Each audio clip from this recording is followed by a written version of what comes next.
Well, hello everyone. Welcome to the INKSLAYER Art Show with me, Beacon, and our special guest, the Ace. What's up, bro? Welcome back to the stream. Okay, he's muted, so. Yes, I'm back. Yeah, man, it's good to be back, man. It feels like forever since I've been on a stream on Sunday nights, but here we are back again. Yeah, and eventually we're gonna have to bring back those watch along in the pin stream. Oh yeah, they're coming. They're coming. Just gotta. My schedule at work is back to normal, so next couple of weeks I'll talk to the guys and we'll get the streams back coming, baby. It's time to pimp some projects. It's time to do a little watch along. A lot of movies to catch up, man. Yep. Right. There's always good movies to watch. Yeah. Okay, not so recent, but yeah. Yes, we're gonna stick with the ones that are classics. We're not gonna be trying the new Nicolas Cage ones. We already went that. We already failed at that one.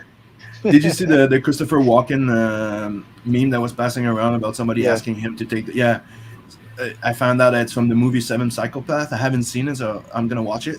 Just that scene. Yeah. Nah.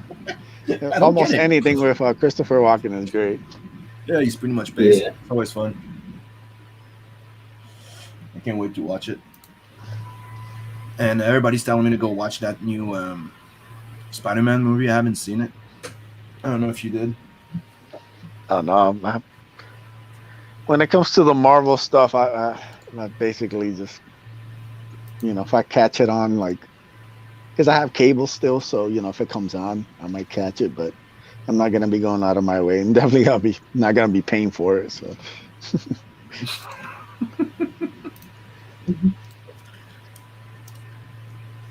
No, El Gargar says Seven Psychopath is awesome. So we have El Gargar in the chat. Oh hell. We got Aaron Calimari. What up, What's Aaron? up, dude? Got some guy called Indie Wrestling Aces. What's up, guy? That's right. Best indie wrestling channel in all of YouTube. Go subscribe to the guy. Yeah, he has great little video, and you do like the indie wrestling mostly, right? Yep. Post different videos from different indie shows I go to. Usually Mondays in the afternoon, I'll throw up a new one. So I got plenty of content for the next couple of weeks. Every Monday around 2, I'll be dropping a premiere. So check it out.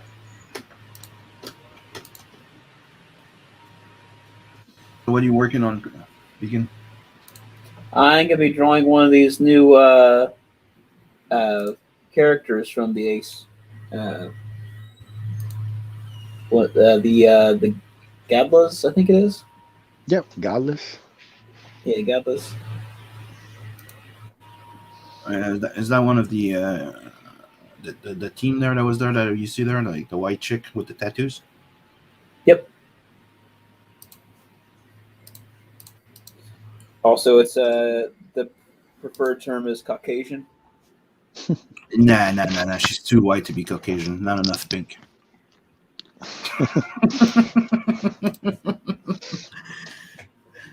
That's Snow White. So, you want to tell us a little bit more about that second issue that's coming. Yeah, so the Ace Volume 2 picks up right after the first issue ended. For anybody who missed out, I'm going to be dropping some spoilers, so cover your ears. Basically, issue 1 ends with the Ace being able to outsmart Akula. He's about to put his energy blade through him, and he hears a voice from behind yelling to stop. And that's kind of like the main story ends in the first issue. And in issue 2, you find out who that voice was, and it ends up being one of the Godless. They're basically like a special forces. They've been sent on a mission to our little planet to find the bearer of the armor and bring them back to their homeworld. But Ace has to basically figure out if he can trust these aliens, because the first ever alien he met was Akula, and Akula tried to kill him and take the armor. So not the most trusting person at this point. So yeah, they get introduced there, and then you also have Angelique, who's basically going to be the main antagonist. She was introduced also in the first issue. She had a 4-page origin story that showed glimpses of her childhood and how she kind of ended up being who she is. And basically, she ends up tracking down Ace and the Godless, and now she wants to take the armor for herself. So that's basically the main gist of the main story in Volume 2.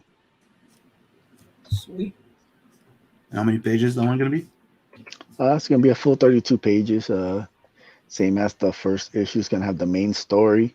It's going to have the epilogue, and it's going to have an origin story. This time, the main story is going to be longer. The first issue was only 17 pages. This one's going to be a full 24. I think the story, gets a chance to breathe a little more. Kind of just be able to do a little more storytelling. And then got an awesome epilogue by Sweens, who continues the story he did in the first one.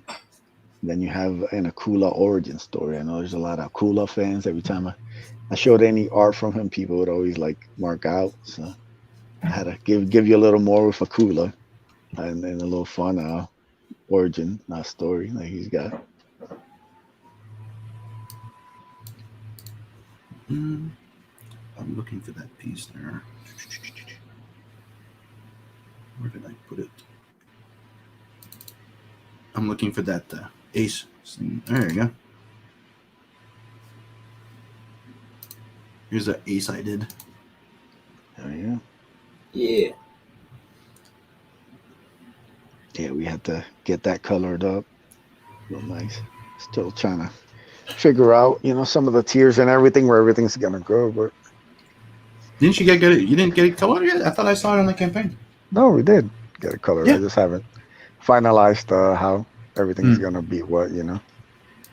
Still kind of running through the tiers and everything. So pretty happy with how it came out.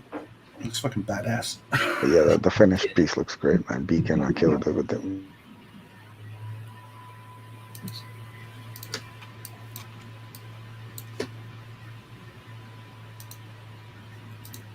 There you go.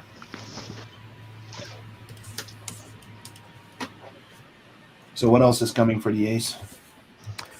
Oh man, it's just a lot of surprises, a lot of fun stories. It is an ongoing kind of series. So my idea is to kind of flesh out each character and kind of be able to kind of give each one a little more weight and mythology than just kind of introducing them for like one issue and then they're gone. I mean, some will just be like in one issue because kind of need the story to move on. But yeah, man, I'm having a blast writing it. I already got some ideas for Volume 3. Canales is already on board, so yeah, man, I just hope people give it a chance and check it out and hope they dig it, man. I've got nothing but positive stuff from the first one, so I'm excited to see what people think of the second one. So, put a little time in it. I think it's just better book overall. I think the story, like I said, it breathes a little more. I think it's a little tighter than the first one.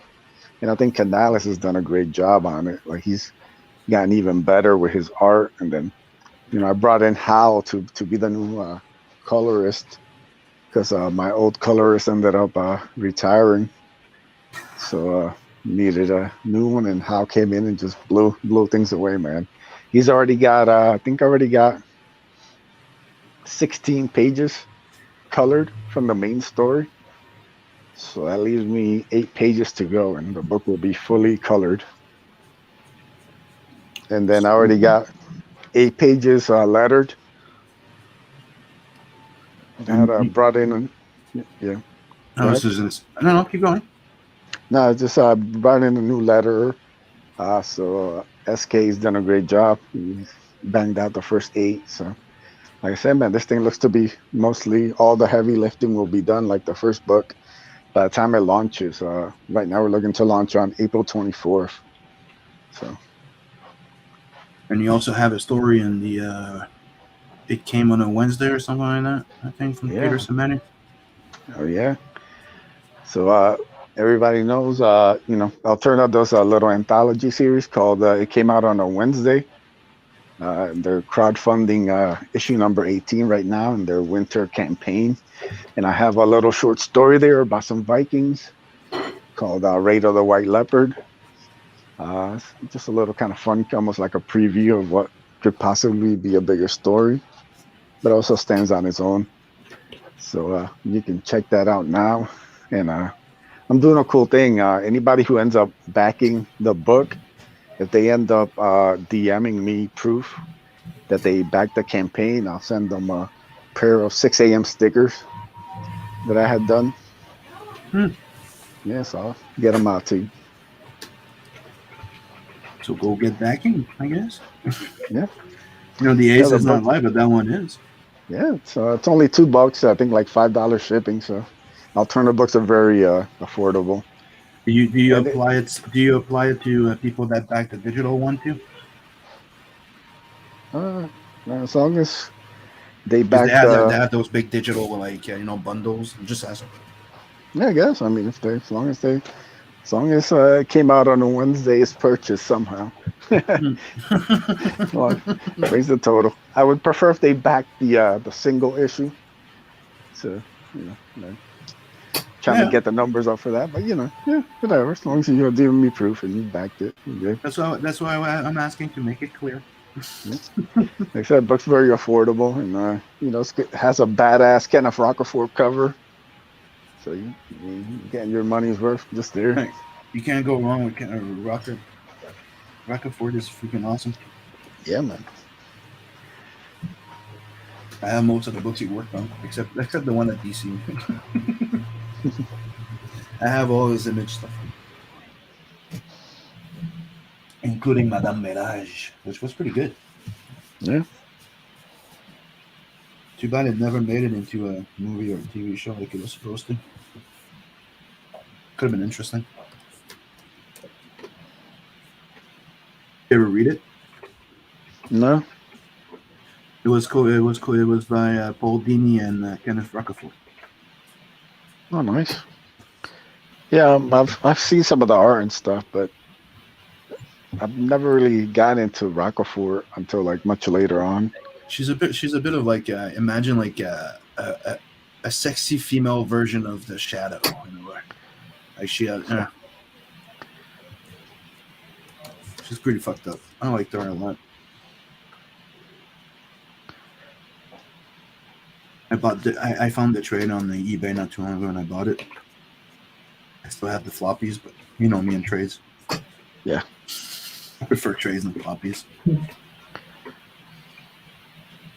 I've actually been considering opening an eBay store soon and starting selling off my floppy collection. Oh, I might as well.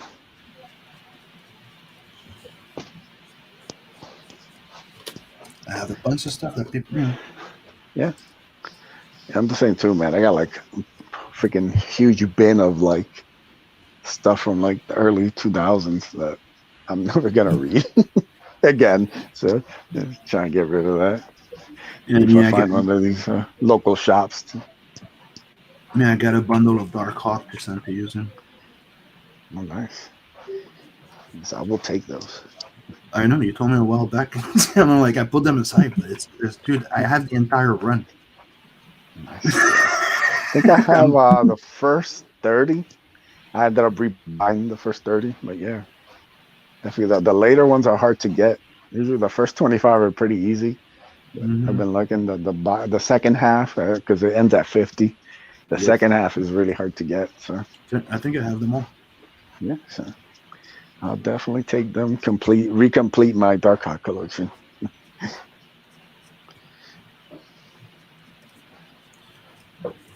Yeah, I just did the same with the entire collection of the Dirty Pair by Adam Warren, if you remember. I wanted I them don't all. think I've heard of that one. No, No, when did that come out? in the 90s. No, I don't think I'm too familiar with that one. It's the series that made him famous. It was published by Dark Horse Comics back then. Yeah, I didn't collect too much Dark Horse. Oh, I always loved that series because it's like it's the series called the Dirty Pair, right? But that's like the nickname they get. Their code name is the Lovely Angels, right? So they're two very like girly, fun girls. You like them. They're a secret agent for they're trouble consultants. So, but every mission they go on always turn weird. The planet gets destroyed. A whole bunch of people get killed, or that's why they're called the Dirty Pair.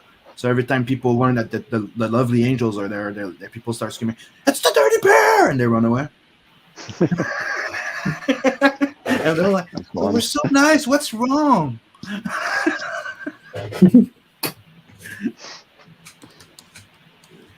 You can imagine the gimmick is pretty awesome, and I always loved it. It's just that when he started, he was trying to stay more towards the original anime that it was based on, and it's good. But then after that, he took it to like he was the first one to mix the anime and heavy metal vibe. So there's a point where it turned into a heavy metal magazine, but anime, and it was fucking awesome. It starts with fatal, but that version starts with fatal, but not serious, and it's freaking awesome. And a new thing that I tried not too long ago that I really liked was Better Ray Bill. That series was pretty good, dude. By Daniel Warren Johnson and Mike Spicer, a guy that's coloring some books from indie comics now. Because the mainstream don't pay enough. I know they don't. I I'm not the only one saying it anymore. Indie pays more than the mainstream. Hey man, you got a lot of writers who are looking to get their stories told, and they're willing to pay good page rate. So. And when they're willing to pay a good page rate, well, you get really good work.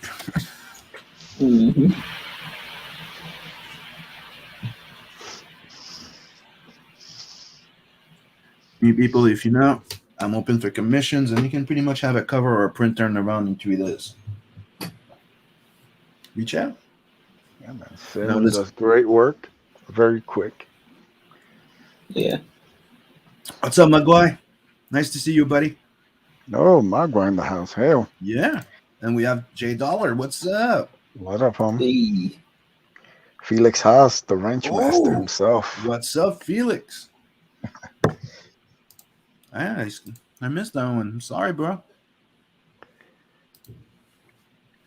Let me go check if people are still modded, because I've noticed that there's people that were modded on my channel that got demodded for some reason. I also they also made me unfollow a whole bunch of people. Yeah, that happens sometimes on YouTube. It's just some of those funny games they like to play. Like there's some people I'm like, oh, the stream's on. I'm like, why am I not subbed? Yeah, I've been subbed for like over a year. That's probably during one of their purges, Mugwai's saying, fun day today. Mugwai went to the ranch. Go to the bunny ranch? Where are you You going went to shoot some pops? Did you do it? Did you do it? some Funko Pops. There you go, Felix, your moderator. Get the ranch master. Mm-hmm.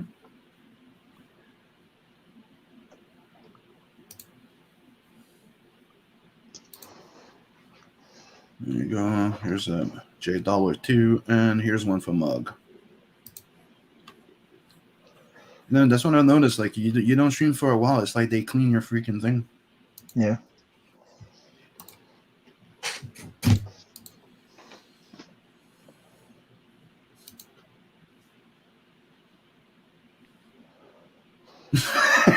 I can't shoot pops where I went today.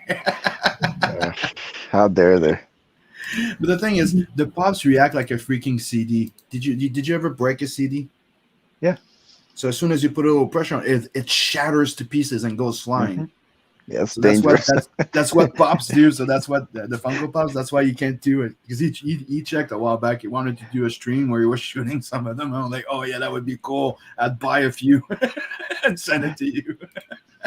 Yeah. Shoot that one. Shoot that one.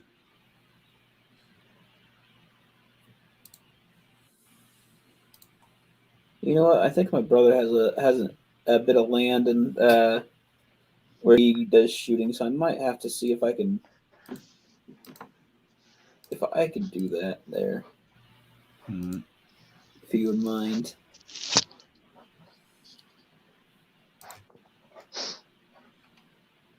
Oh, and little self promotion in case you guys missed it. I just want to hit the right one though. Oh, we're gonna wait because I didn't upload the new one, so it's gonna wait. I didn't say shit. It's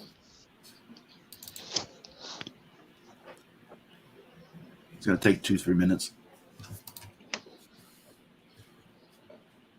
So, you got more? Did you get some more pages for the 7 Legions beacon? Not yet. He's I was able to finally get him the money for the next set, and he's been started working on them. I'll be getting the rough soon though. So the new pages are looking good. Yeah. Yeah, I'll just check on that real quick.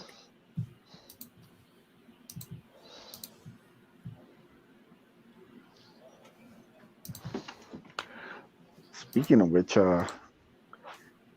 ended up downloading buying the digital anthology, Red Label. Oh, you did? Yeah. Just I wanted to see how it would read on the Kindle and stuff. Yeah, man, it looks good. We got a lot of free reads. It got read a whole bunch, like over 1,000 people read it. It's good.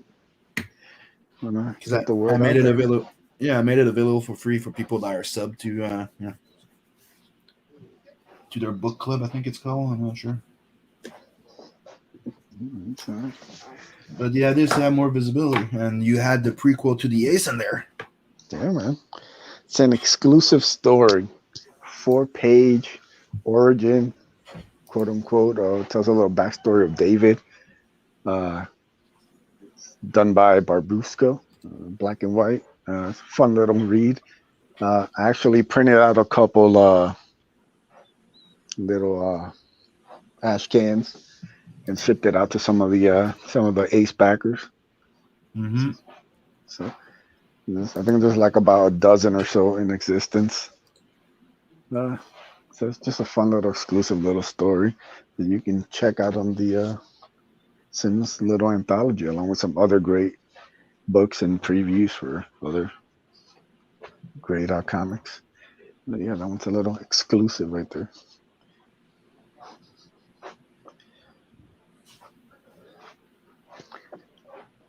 I'm actually thinking about doing another ash can with a bunch of like different little stories, like 5-6 page stories.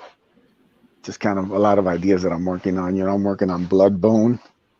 It's gonna be sick. Me and Donald getting together. Yeah. Maybe I'll throw in some of the pages from the Viking story. You know, let's do a little like 16-page ash can or something. Make it like a stretch goal or something for next campaign. We'll see. Yeah. I mean, it's one of the things I was thinking of doing when I launched the Not the Merc book. If I was going to continue, I was thinking of continuing Tales from the Nadverse, but as Ashcans. So let's say you have Not the Merc 1, 2, 3. So you get an Ashcan for with it. That's just a short story that's going to end up in the big volume of Tales from the Nadverse. Mm-hmm. It's one of the idea I had, or trying to get like a future project, like like back Tales from the Nadverse, and we can unlock a Hell Zone Ashcan or something. Yeah.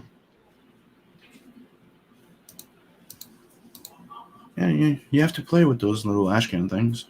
I think that's a good idea. Yeah. It's also good, like, I'm working on a lot of stuff, but I don't want to just overextend myself, so doing something like, putting a little, maybe I'll do like a little preview for Bloodbone, just like a couple pages and just kind of give people a little teaser. Because it is sick, like I'm a big fan of like what me and Donald cooked up there. It's a fun 90s kind of comic. Bit of a mixture between like Punisher and like Arrow. And so, just, Donald brings like a fun kind of funky style to it. So, like I said, I'd like to at least get people to see some of the pages to that before. And create a little excitement for that while I work on the Ace, because it's like the main thing. Then there's also the Viking story, it's like there's a lot I like to do with that, You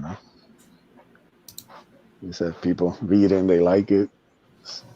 Definitely love to get back with Avery and do some more pages for that. There's just a lot, man. You got a lot of stories I want to tell, Mm-hmm. Got to find different avenues to tell them, Yeah, That's I don't think I draw fast enough.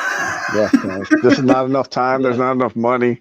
It's just never enough. But I try to do the most I can with it, without overextending yourself. That's why I think doing like Ashcan, like preview of other projects you're working on is a pretty good idea.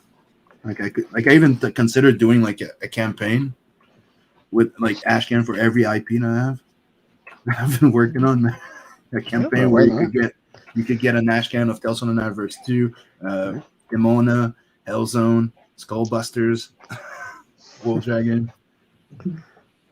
Imagine like they're all unlockable. That's the idea I had. I'm like, you start with maybe one or two, right? And then you could get a third one, a fourth one, a fifth one, and then you get a little sample of all the IPs on that's coming. Yeah, it'd be great.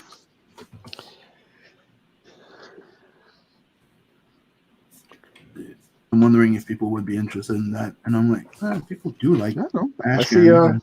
I know. I'm seeing like, is it Joe Sontag is selling an Ashcan? Freaking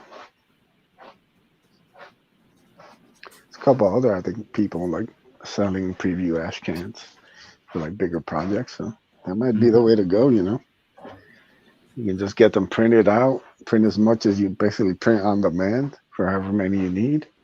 Yep. Get them out to people. Yeah. It's one of the things I've been thinking about right now. I thought it was, that could maybe work, and people might like it. And it's like, here's a sample, and it's a collector's, and I'm not reprinting more. The books are coming after. Yeah. Fun little collectible exclusive. Mm-hmm.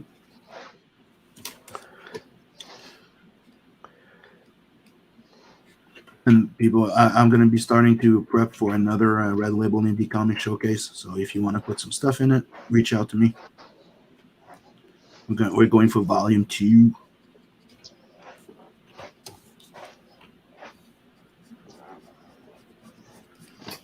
And hopefully it'll be a hit, and more people will show up on Indiegogo Kickstarter to back our projects.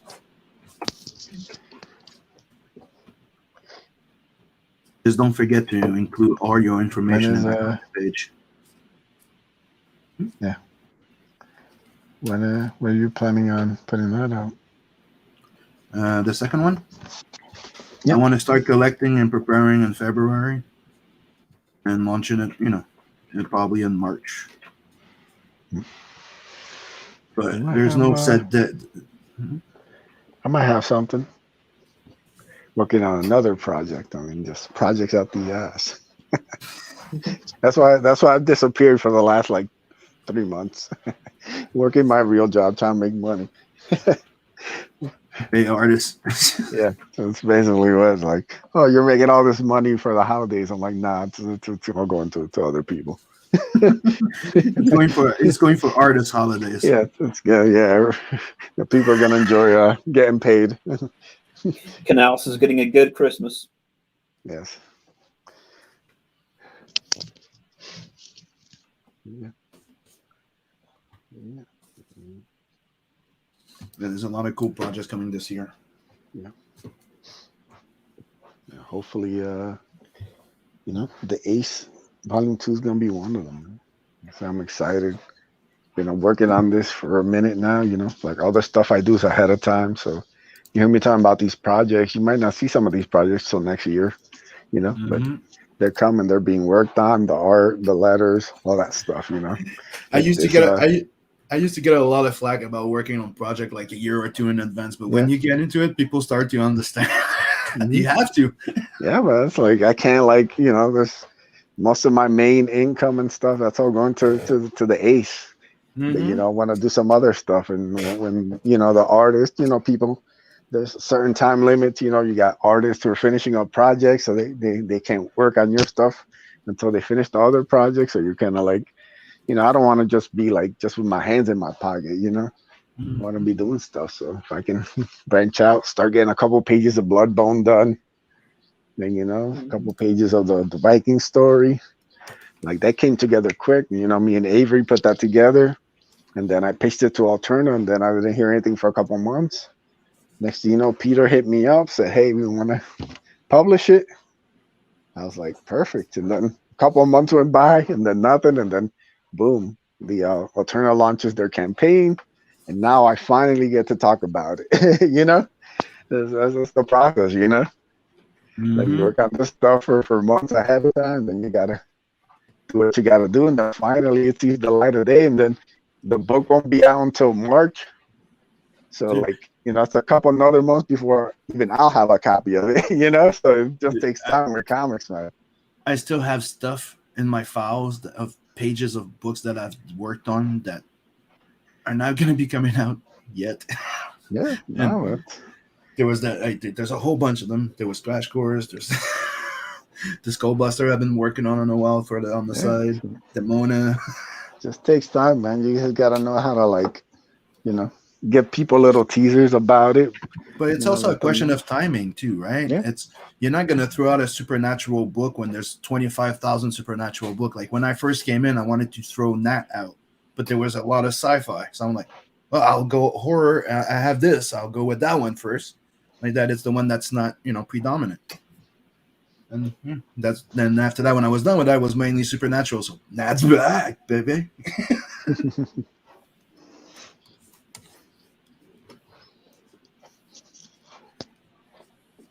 And I'm also, working on bringing Wolf Dragon back.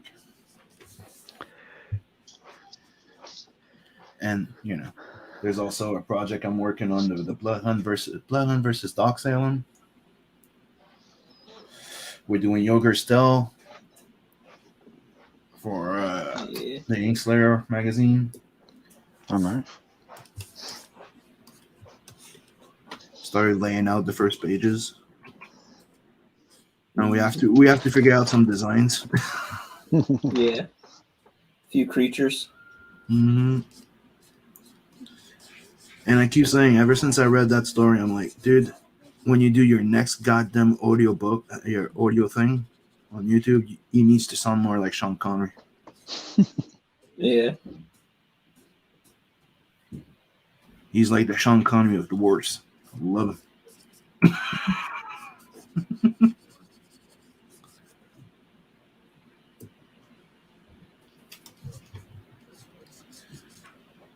No, it's not really about the height, it's more about the climb.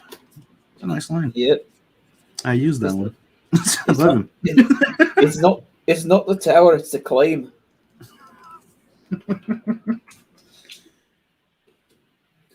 People will eventually get what that line's about. Yep.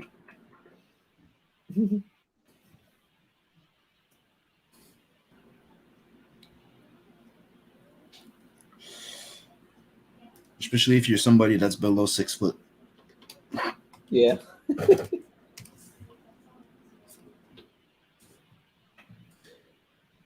So it's like, you don't mind a girl that's like 6'4"? No, I see it as a challenge. Vertically, when you put them horizontally, everybody's the same height.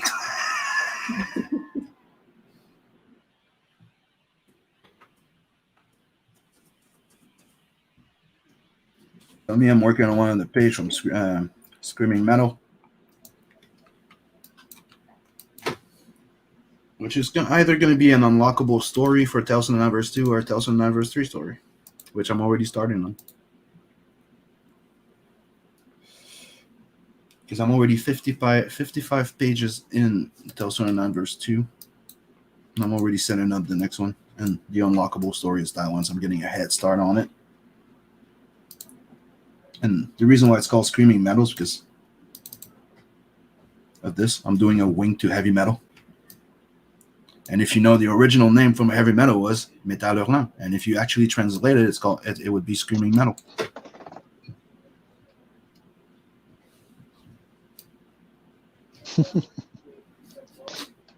Yeah, see Mogwai's comments. Whoops. Let me go back to the comments.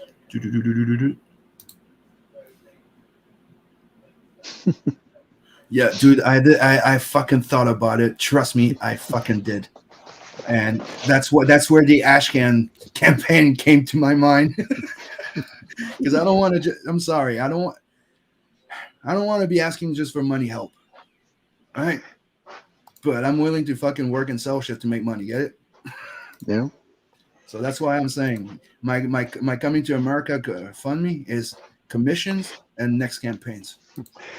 Like, we just need to get enough money to get a van to the border and back. Snatch him and his kids and his brother and bring them over. Man.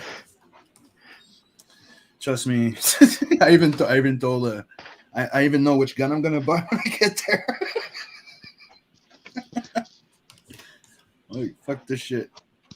I'm gonna buy myself a Rhino and a shotgun. I'm gonna do like not Mogwai, Gargoyle. I'm gonna get it. I'm gonna get it customized to be exactly like Nat's gun. Oh, nice. Because that's what he did. Gargoyle already put his name down for the Rhino. Because it's one of the guns that looks that has the barrel and the snout a bit that could be customized to look like. Yeah. Can't wait to see that. What's up, Brett? And we got a bot there. So bye bot.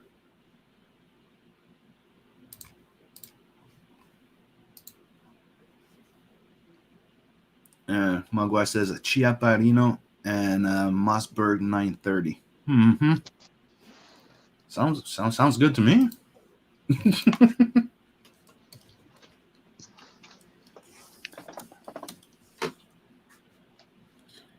And that little landing that he's doing, that's what leads to that little animation that you see in what I'm sharing. And now that it's ready, we're going to be seeing it. Here's the new edit of the Metal Valkyrie trailer that I did.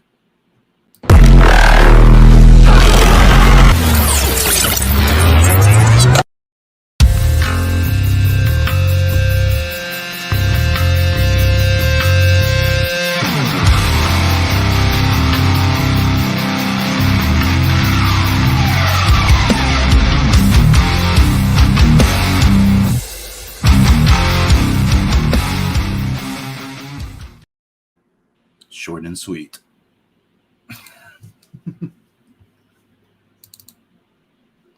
This is where the animation leads. See? Except I don't have time to draw all those little lizards walking around in that place.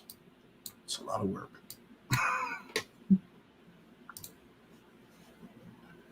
So you could say you're getting the abridged version and the animated version.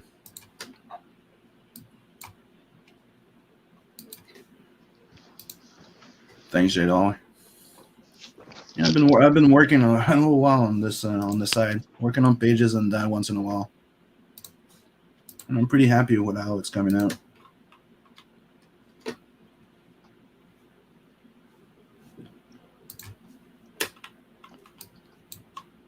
And this is how that story starts. On the ship, he's chilling, drinking, and smoking. Then he gets a call.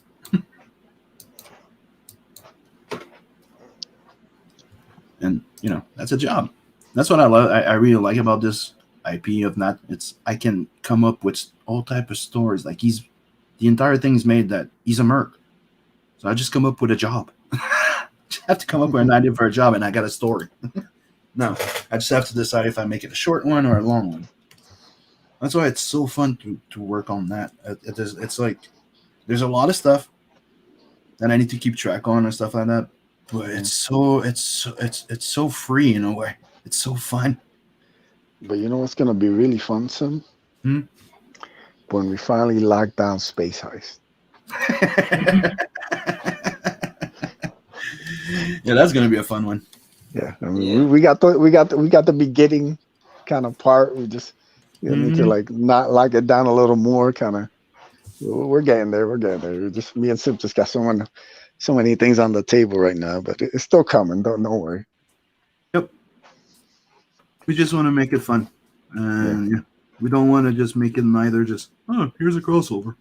Yeah, got to be right.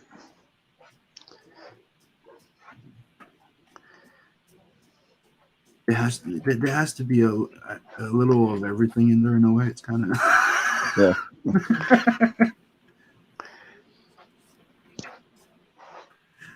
I remember the first thing that we discussed was them hijacking a space train. We're like, okay, let's go. And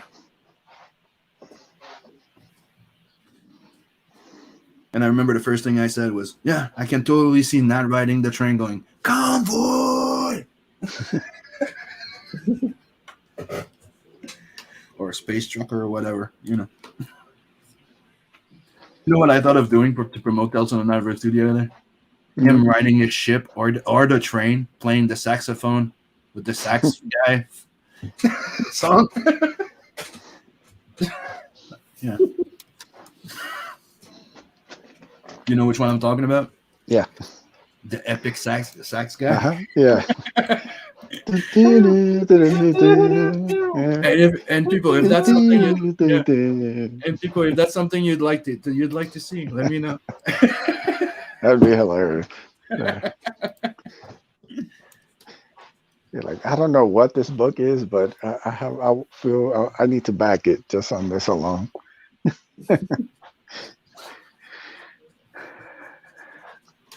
Oh, dude, when I thought about it, I'm like, I need to do that eventually.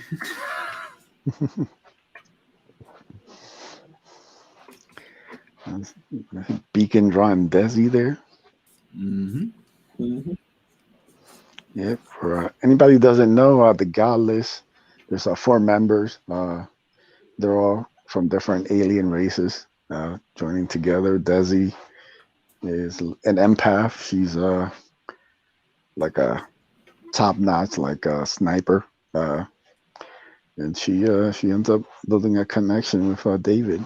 So, interesting character. There's also Breck. He's a big ogre-looking guy. He's the muscle. He's a weapons kind of expert. Basically a tank to come in and take care of situations. You have Jenk, who's the pilot. He ends up piloting the ship and basically getting them in and out of trouble. And then you have Rico, who's the leader. He's very experienced. He's very decorated. He takes his job very seriously, and he's got the respect of his crew. So that's why they've been entrusted to bring the Ace back to their planet. Will they succeed? Yes. They have an agenda. What is the deal? Find Make a out what he- meme with Seinfeld. Be like, what is the deal with the God list?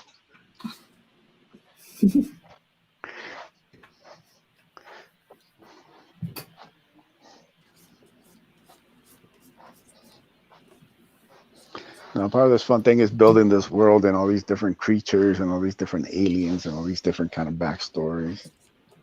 Like, basically open up this infinite other side of the universe that David gets to explore for the first time. Because basically, as we find out in the first issue, uh, you know, his world is a normal world. Unbeknownst to him, there's no aliens, there's no superheroes, no superpowers, nothing.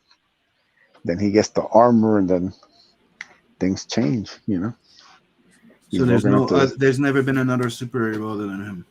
Nope. His world is a regular, normal world like ours. Boring. Yeah. Not talking about the book. I'm talking about the Yeah, world. no, yeah, it's like he's just. That's why it's kind of like when he first gets the armor, he thinks it's like maybe something from like the government or something. He has no ideas that it's tied to something bigger. And when he meets Akula, it's kind of where you go, oh, yeah, surprise. Aliens are real, and they're gonna try and kill you and take your armor.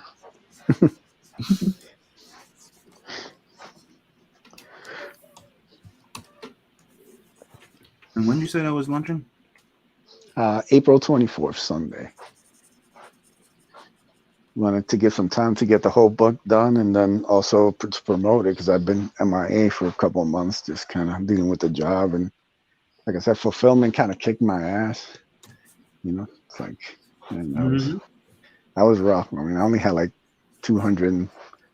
I mean, I sent more than like the total backers. I had like 213, but I sent out like 250. I think total packages with comps and everything.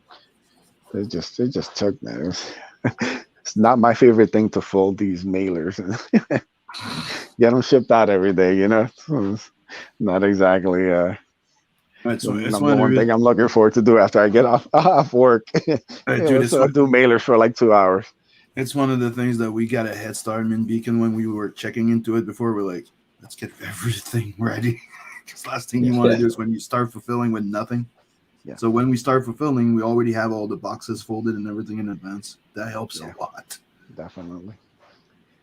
So yeah. I just had to take that time off, and it was good. You get a chance to recharge the batteries and have new stuff to like promote, because after a while when you start promoting the book, you're like, I pretty much already said everything I was going to say about this book. That's how I felt like, with the second chance campaign. Like people were telling me, why don't you go more around? Like people like, I don't know. It's like I feel weird. I've already promoted the first book so much. It's now I actually have a little more to promote, so it's like, oh, now I get to talk about a new story. Then I get to spoil the first story, which is, this is good. I actually I got two things to talk about now. So this it makes interviews a little more fun. And this time I don't have to be worried about being so secretive. I can show more art. I'm going to be showing more like colored pages, more, because people kind of know what to expect. So I just want to be like, hey, here you go. I'm not playing around with this. I think the art's better, the writing's better, the story's better. I love the first issue. I'm a fan of it, but like I said, I want to get better. I want the second one to be better. I want the third one to be better, and just keep getting better as a writer. That's why I'm doing all these side stuff. Like writing the Viking story, I think helped me as a writer. I got another project, another story that I've written now for a magazine. Like I said, I've written Bloodbone, all these other things. Like I just think it helps get me better. When I come back to the Ace, I come back like refreshed and with new ideas, new things that I can tell. So it's cool, man. Thank you to everybody who supported the first one, man. I was very happy with how it did. What did you close with? Made over $7,000. I think 7,200. Like I said, it got over 200 backers, so can't complain about that, man. First time writer. I have no past history of comic books, anything. So people took a shot, and I think, you know, like I said, I've heard mostly positive feedback from people, you know.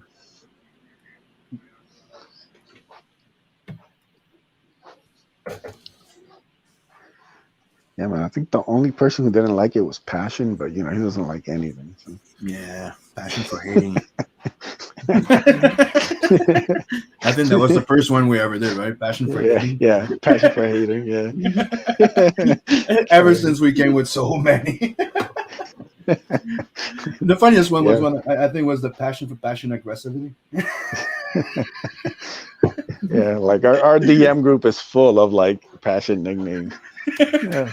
Just scroll down, you just be like, he gets one every week. He gets a new one. He's our grumpy old man. Yeah. Yeah, man. Shout out to Passion. He's doing big on TikTok, man. He's got like, I think like 3,000 people following him or something. Crazy. Yeah, he turned into a TikTok dot. Yeah, man. It's dangerous, man. You can't go too deep into the TikTok, man. It's like when you go too deep into YouTube hole, you know, you got to pull back. Yep. Yeah.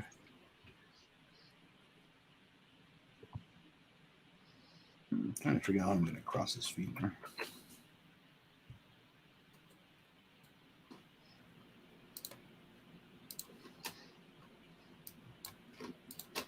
Yeah, well, that's one of the things. Like the guy's just sitting and talking. You're like, how can I make it interesting? You change angle, you know, you zoom in, zoom out. Yeah. You also gotta give them something in there. The more like background stuff you give them, the better. Mm-hmm. You know, because if you're looking at that page, I'm looking at the monitor, not just that. You know. Mm-hmm. Like I'm trying to see what else is on that page. You know. So. And you know, one of the things is everything leads. Ship, not boom, boom, boom. One of the tricks you need to apply when you draw your pages. You have to control the flow. Composition is about controlling the eye, and it's not telling the guy. It's knowing how the eye reads. It's always it's always a curve from any. You rarely just go.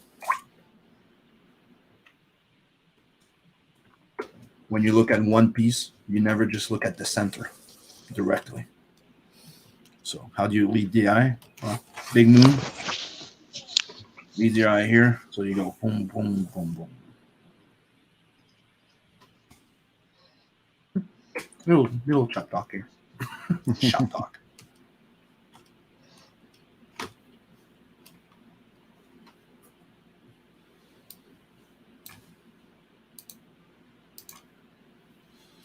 This is another little thing I'm working on. For a little cover I'm working on for the Tales on the Nightmares.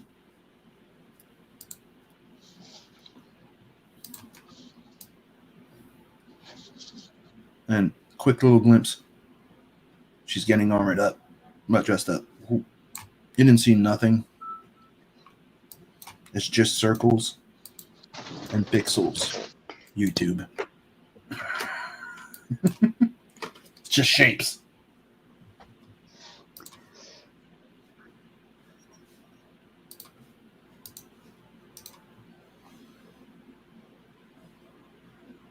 Okay, so good. No more Russian bots. They're annoying lately. They're everywhere. Yeah, I made a joke on the stream. Like I'm gonna file a complaint to my government. They're supposed to be taking care of Russian interference on our internet. And they're not doing their job. I am Canadian.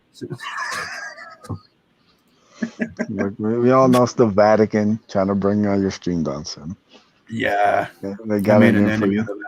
Yeah, they got it in for you. So just how it is.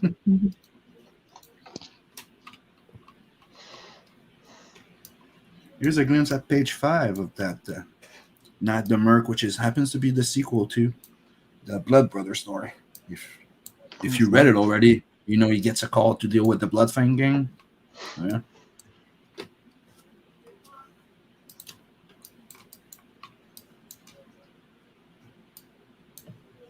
And you know me, I like to have fun. Bang, you're dead. F you, you know. Why send a mess out if you you can send it with a message, right? Like big motherfucking bomb.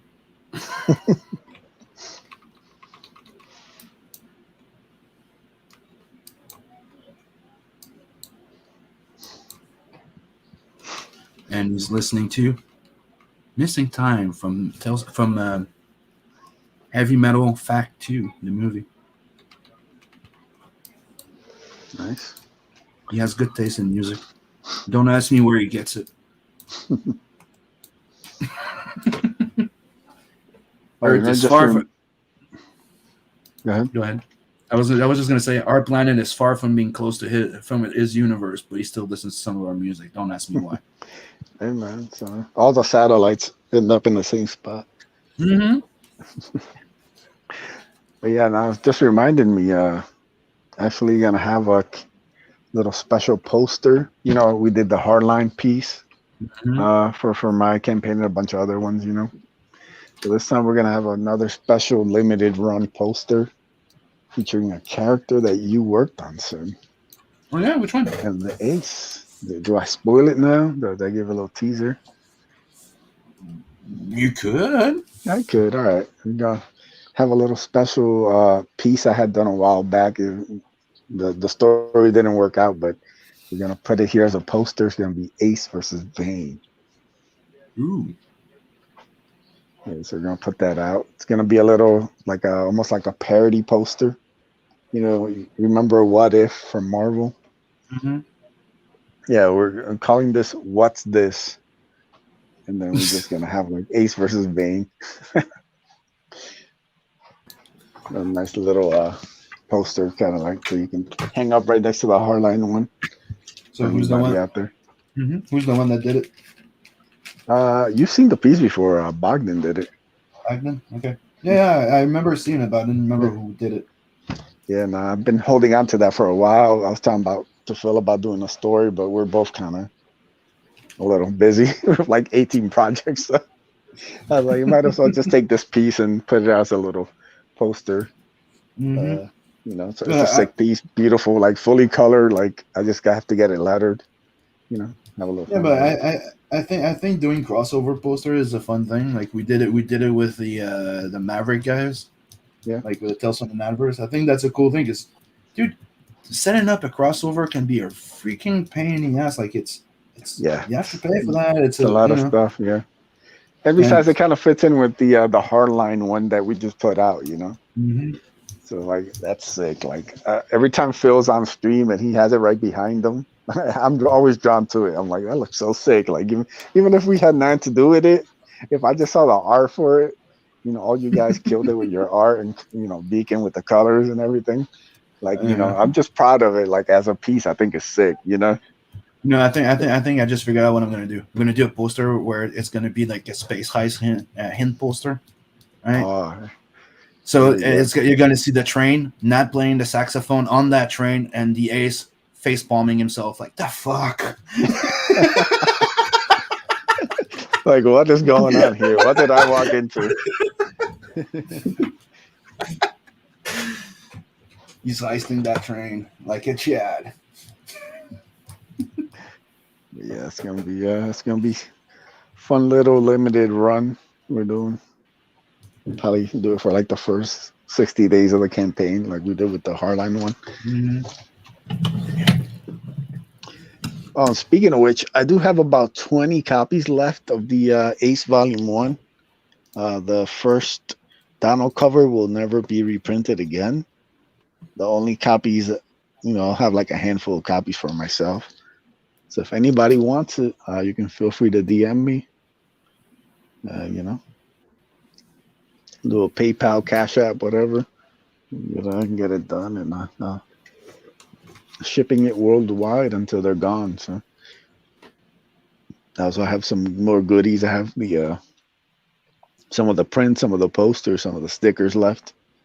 So, are you planning on doing a reprint for the second campaign? Yep, it's gonna be a new cover though by Joe Ball.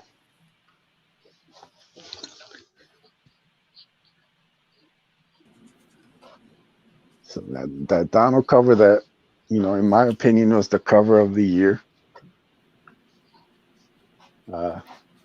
That's limited. That's the 200 copies, or probably less than that, actual physical copies of it. Those are gone, man. Those are sold out, and nobody will ever get to see that again. Same thing with the poster. Yep, Hardline poster. I have a No, I mean the handful of poster. them left. The poster with the cover. The Donald. Yeah. I have a handful of those too, but that's it. Yeah, that's what I mean. Like it's good. It's gonna go the same way, but bad when it's done. It's done, man. I do limited run stuff. I don't believe in just continuing to offer whatever you're selling forever. It doesn't make it special. We're supposed to offer exclusive, cool stuff to people. So any cards, prints, all of that stuff, once the campaign's done and the overstock is gone that I have, I only have like a handful. Like I said, it's probably maybe like a dozen of each of the posters, prints, stickers. Like I'm not gonna be paying to like make more of those. Those are gone. Like I'll keep my own little collection just for myself. That's it. That's it. It's gone. And it's cool. I think it makes it more limited. You're talking about like. Oh, you always need to have at least one item that does that. Yeah. I think there's less than 200 total. Like I said, I don't think I've sent 200 copies, maybe close to 200. And that's it. Like 200 of the Donald cover. That's it. That's a collector's item. It's I do that with like one of the variant covers. It never comes back. Same thing when I did with Bloodhound. Remember that variant cover? Yeah.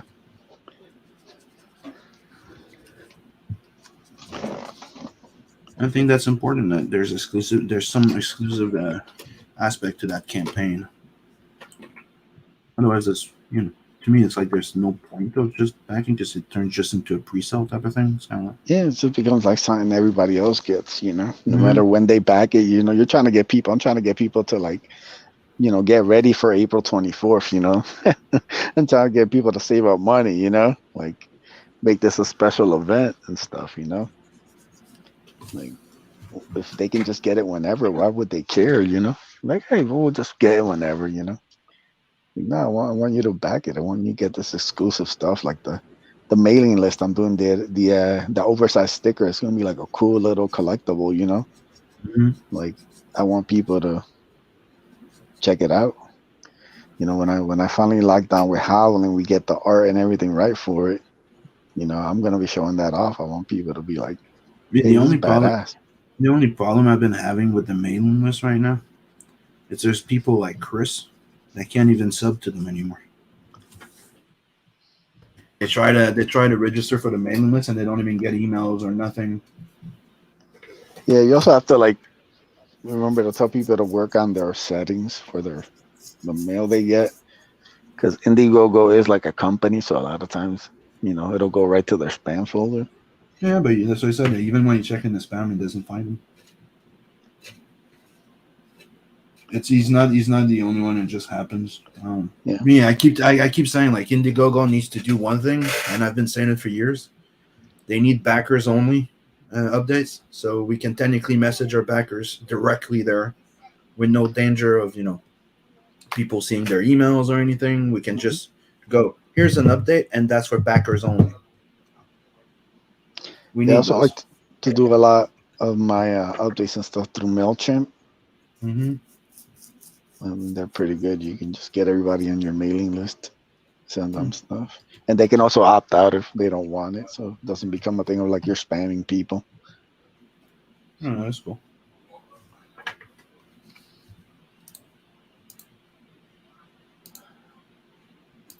That is pretty cool.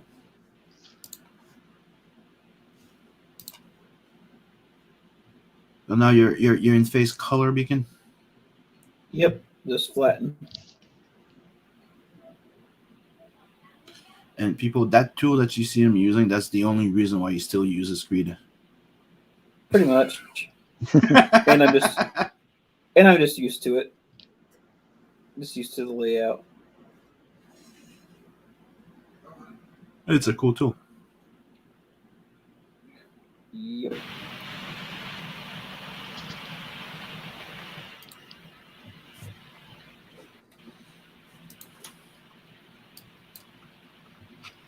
Oh yeah. Let me show something. In case people haven't seen it yet, because I know a lot of people, even though I shared it like 25 times, a lot of people still don't see it. Let me show you guys the sexy print that's going to be coming in Telstar Numbers 2.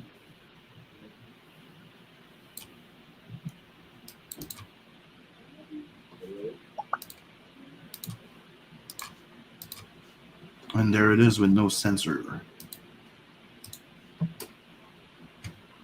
This is a nice little digital painting I did. I'm pretty happy how it came out.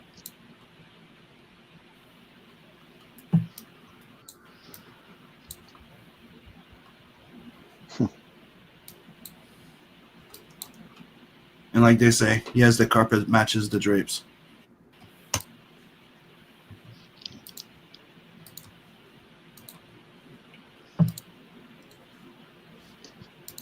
That's going to be the sexy print for Telstar and Adverse 2.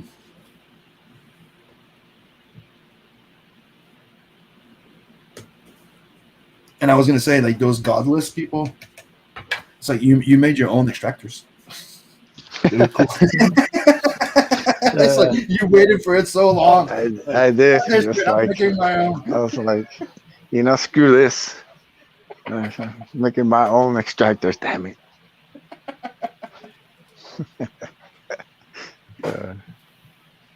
That's funny. Only like 5 people will get that.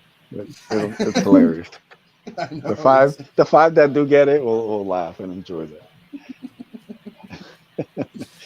Yeah, that's been a long one.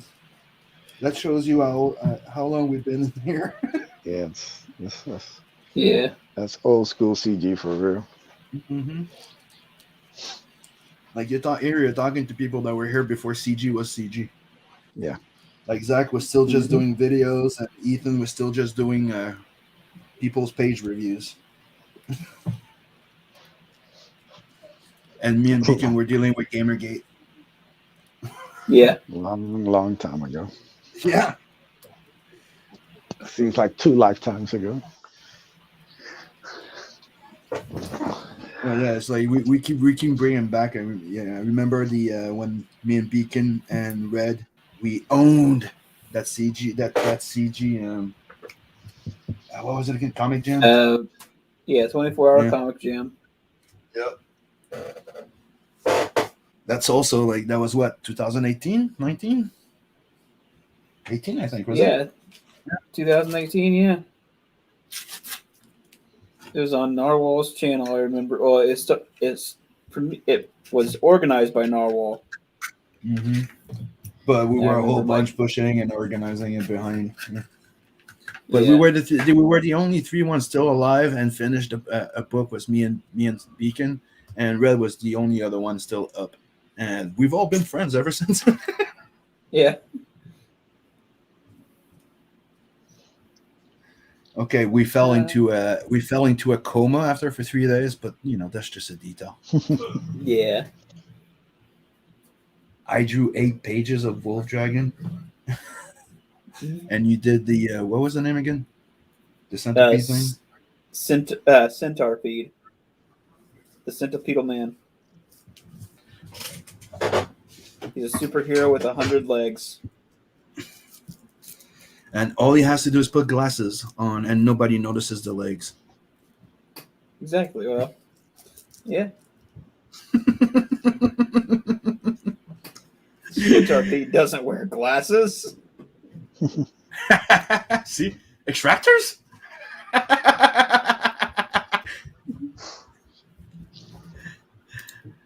Dude, there was like version 1, version 2, version 3, version 4, and they all got canceled. I watched the new G4 TV because I have low teeth. And your forehead is so cute.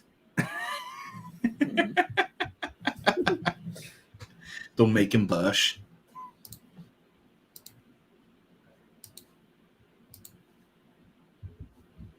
And the reason is because every time we fall back into this, we only see your forehead because you didn't. Yes. See, that's why I stopped leaving my cam on, because usually all you see is my forehead and top of my head. Yeah. Like last thing you want to know is that your viewers tell you that you're starting to lose hair somewhere. Just move down the camera. Oh, that's okay. I already get that from my girlfriend all the time.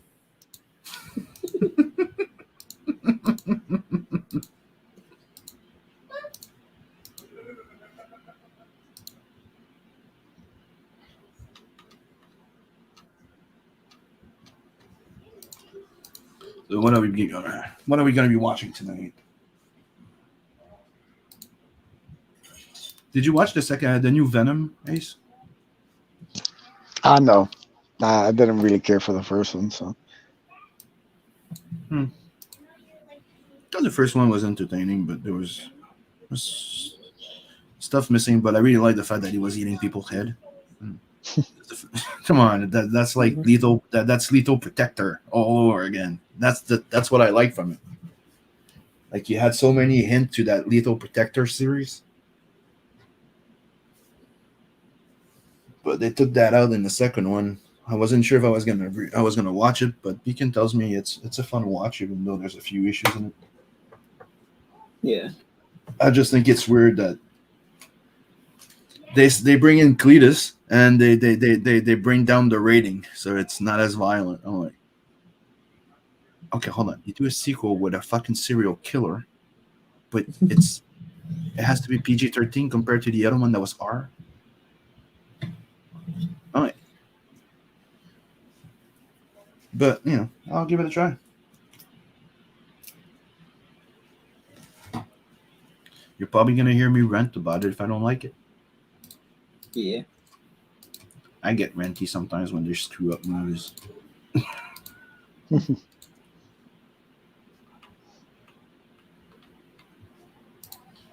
As you know, I'm a big comic book guy, movie guy, and animation guy. So that's my world. Dude, Fat Man was freaking good. I wasn't sure, but I really enjoyed that movie. It's like it's part of my new movie to watch during Christmas with Die Hard and Gremlins, because I consider Gremlins a Christmas movie as well. Oh yeah. Mm-hmm. And I also stand with the people that say that Lethal Weapon 1 was also a Christmas movie, because it was. Yeah. Then people are like, but it came out in July, huh? Yeah, but if you knew how things went over there, when the movies came out in June, July during the summer, they would be released in VHS during Christmas. Hence, Christmas movies.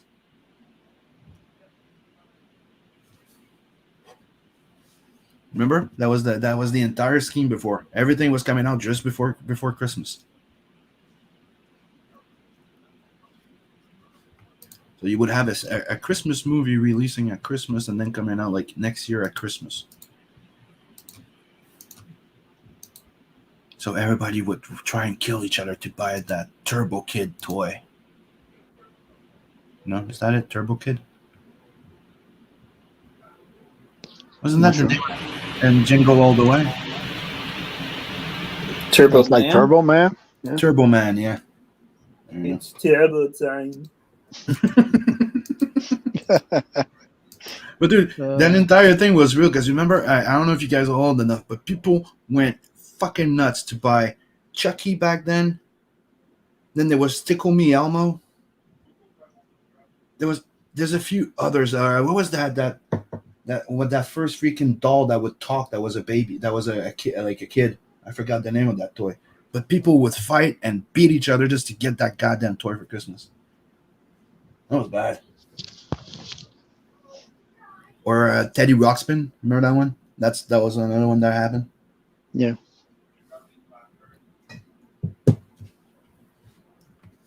People would rob stores and build a freaking store and sell them on the street.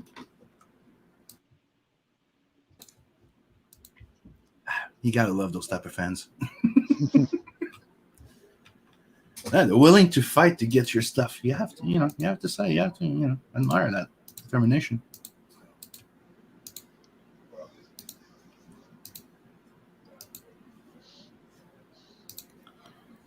Yeah. Bungwai says the Cabbage Patch Kid. Yeah, that was another one.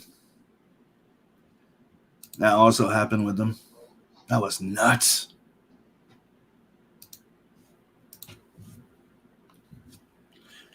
Then there was those horror type of freaking Cabbage Patch Kid cards. That was like the first craze. Yeah, the Garbage Pail Kids. Yeah. Oh, that was a freaking one of the first big trading card hits, other than hockey and the sport ones. That was huge. Those things were bigger than Marvel and DC trading cards.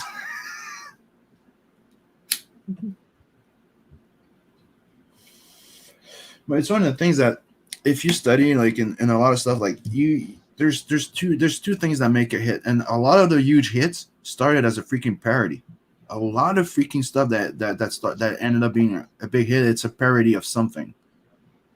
Like they were doing like a not so serious version of something else, and that ended up being a huge hit.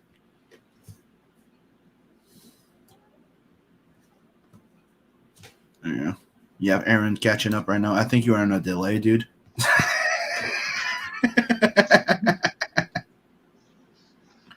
Look, Aaron's still recovering from when we dropped the extractors line. He's still in shock over that. So give him some time.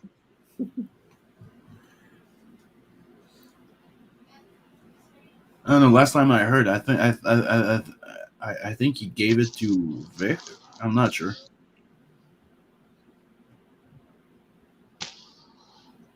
And we should probably get back on it. No, Aaron needs to stop playing around and put out Cybershock 2.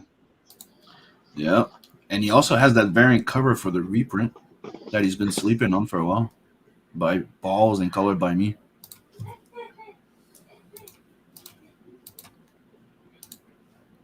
So you could launch like Cybershock number 2 with the variant cover and make some money. And soon there's going to be a Hellzone thing coming out. A Hellzone one shot. Going straight to hell.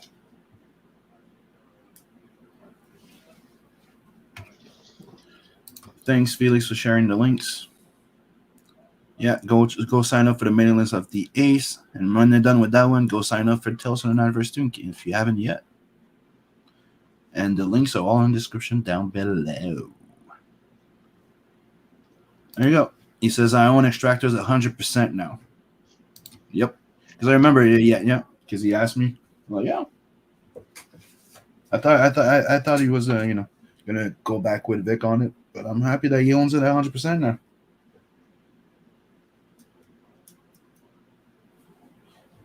I was going through like my file the other day, and I saw those that piece that my girl colored for the first campaign. Remember the chibi piece?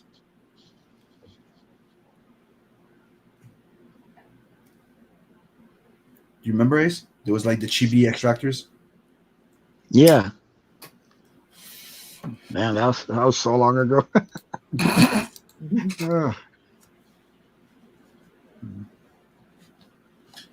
Well, dude, you should probably try and bring them back. That was a cool IP. Everybody, there's a lot of people waiting for it. I always liked the idea. I always thought it had a lot of potential.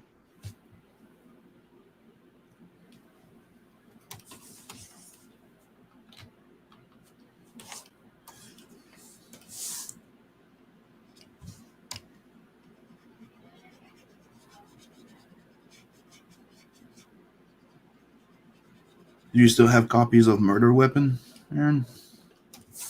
You should be promoting that and selling them off. Yeah, man, needs to put out that Aaron verse campaign.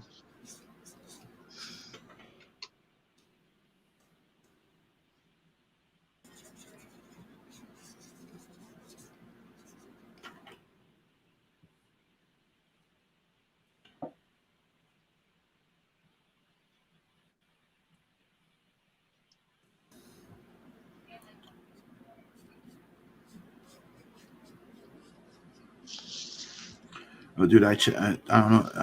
I did say it on the hard line, but I checked the fucking the Boba Fett new series, the first episode, and dude, it was bad.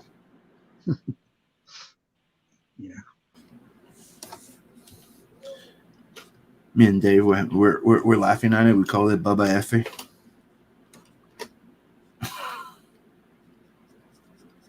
The Mighty Morphin Disability Scooters. Yeah, that was fucking. That dude, we didn't even get there. We watched the first episode, and that was it. Just the idea of like the stupid fight when they have a whole bunch of people coming out with shields and trying to. It's fucking stupid. Oh no, I'm Bubba Fett. I have a jetpack, and I'm stuck between shields. No, ha, ha, ha, ha.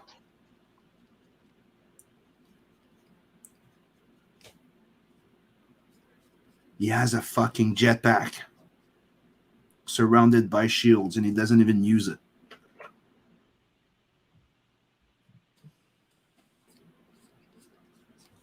I thought Boba Fett was a badass. You thought wrong. Right, fair enough. He did die in the, very easily in the movies.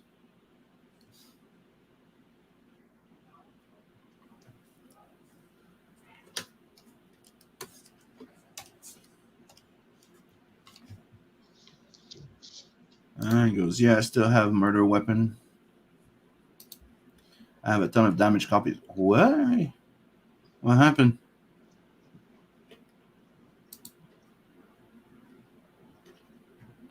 So you could sell them as discounted.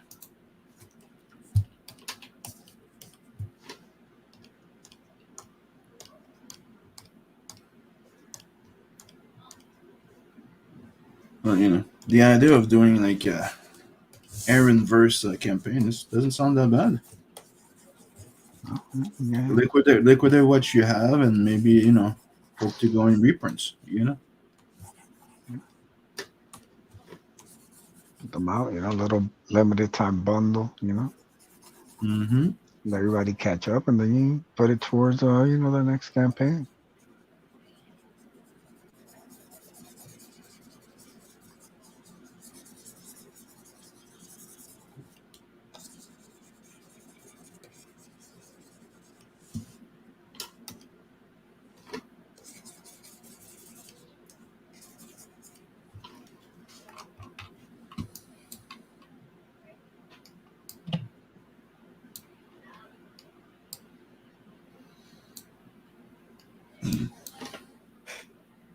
Dude, I heard there. I don't know. Like, I'm very fucking worried about it though. But Logan yesterday was telling me that they announced that they're gonna be bringing back Futurama Man, again. I hope Hmm. not. Exactly. That's pretty much how I feel. It's kind of like, yay, fuck, no. Like first you're like, yeah, no. And he told me, he goes, they said they're going to take advantage of the fact that they're at the end of the series, they reset everything, so they're going to restart anew. I'm like, no. Please, no. Hope they're going to, you know what I mean? Hope they don't fuck it up, but they probably will. Because to be honest, that series that he did on Netflix was not that great. They came damaged from the printer, 100 copies print run, but 30 plus were damaged. Holy crap. I mean, you gotta get on. Can't let them slide with that, man. I got some No. damage ones. I got some damage ones from the Ace when they first sent the order. Get a I read discount. out 'em, Yeah. and they ended up just sending me ones to cover the ones that got damaged. So Yeah, don't just accept it. Come on. Yeah. I don't get damaged copies, but I'm lucky because it's I don't have to get my book shipped internationally. Like I print locally, so it's they put it in the truck drops it at my front door. But yeah, no, 30 damage, like it's not like you get 5 damage one at the top of a box or something. Yeah, that shit can happen. But no, 30 copies. That's a lot of money on 100 copies, dude. That's like that's 1/4 or 1/3. Yeah. It's close to 1/2. It's like, nope, I would not accept it. Or get a fucking discount. Like,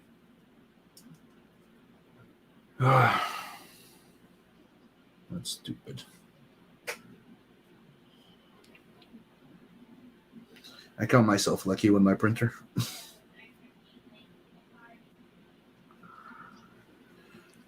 And also the fact that, I'm supposed to have a mix-em place here too, so there shouldn't, if I ever deal with them. But right now, I just want to get the fuck out of here, so no long-term plans here. Yeah.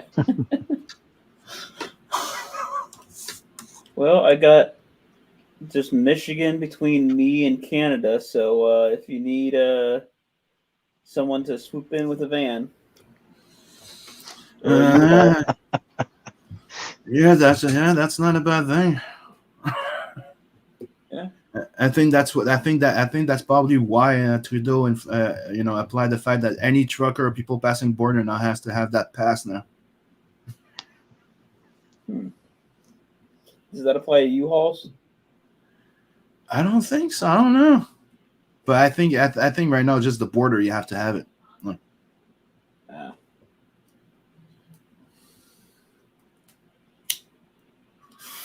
They're like, you don't like it here. They're telling people you don't like it here, go live somewhere else, but you can't leave. Yeah. Well, here's an idea. Would that fit into the requirement of me being a refugee now? I'm asking for asylum at this point. Well, so here's the plan. I bring the truck to the border, and if anyone tries to stop you, you just have your buddy say, "This is called a racist." You're like, why are you profiling a minority? They call him a racist. Sorry, go ahead.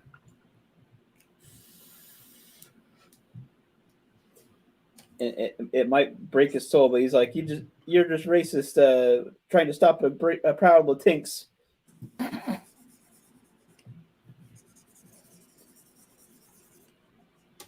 You're Canadian. You have to stay here. I'm actually Puerto Rican. Listen to my voice. I'm told I sound like one, so I identify as one.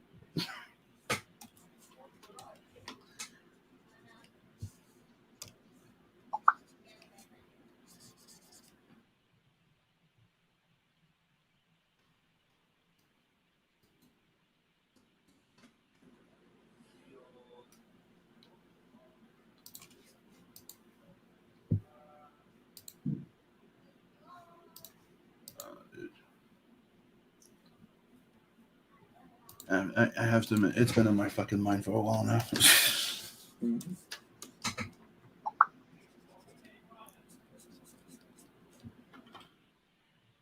Actually, now my area, Quebec, wants to charge us a freaking tax. I'm like, oh shit.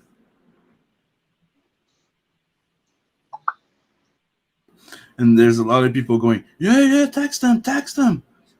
Okay. How long do you think it's going to come that's going to be a tax back for everybody, because we have to pay back those vaccines?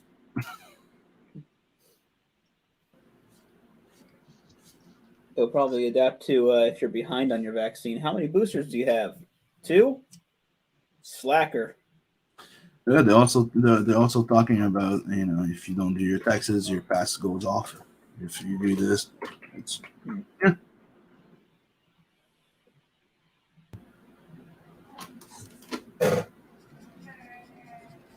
Sir, your right eye is not drooping. You have not had all your vaccines, have you?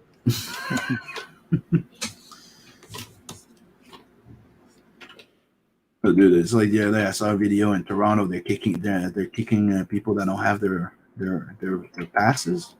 Like his wife's yelling that he has like a pass and everything, like because he doesn't he has a medical reason or something. And they don't care. There's like 6 cops on him. They're trying to beat him down on the floor. Dang. And there's an employee from Costco in there with the cops trying to bring him down. You're like, wow.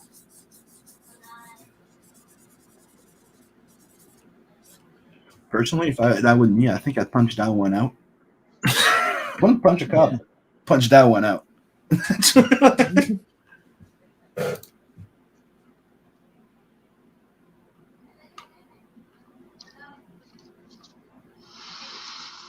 Another Russian bot.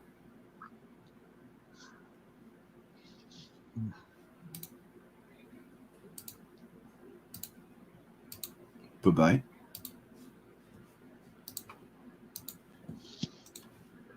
And one of the reasons why we have to spot them and kick them out is because they can get your channel struck and taken out because of this shit. Yeah. Never trust a Russian. But China's asshole.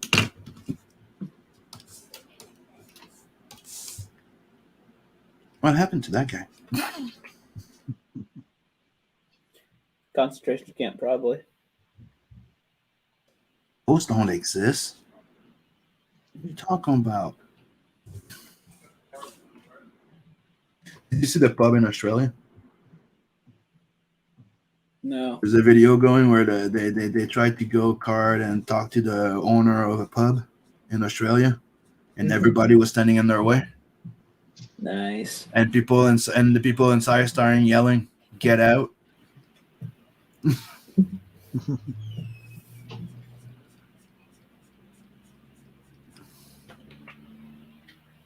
We need more of this. Oh yeah. Because right now they're making sure that nobody can actually live right now. Yeah.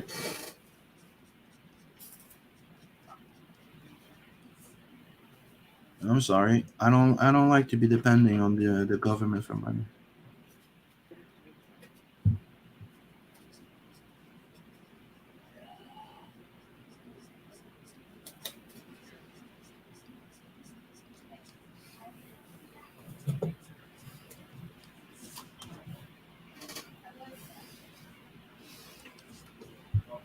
I'm the type of guy that, I could probably put, because of health issues, I could probably try and not work, but I'd rather work and earn my own fucking way. Yeah.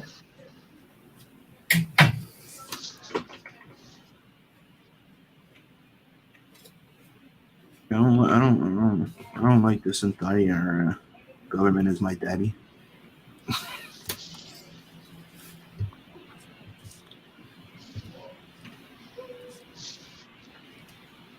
I do believe there's supposed to be systems to help and protect the people, but there's a limit, and I think they reached it. Oh yeah.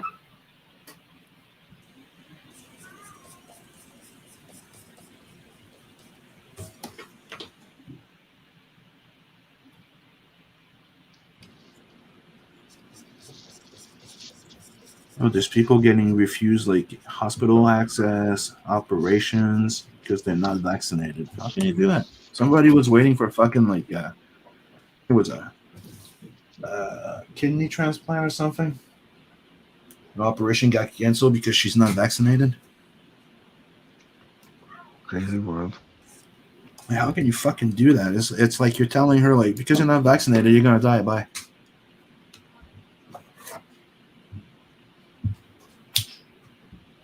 I think I saw something that some kid was turned away from a hospital for leukemia treatment. Yeah, that too. And there's kids getting kicked out, and they're not allowed to go to libraries now.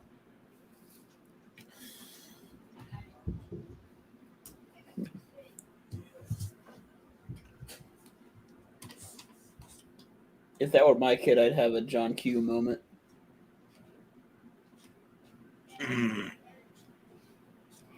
Just go in there with a go in their arm, be like, "Oh, you're gonna treat him." Oh, dude, I don't know what I'd do, to be honest. Yeah.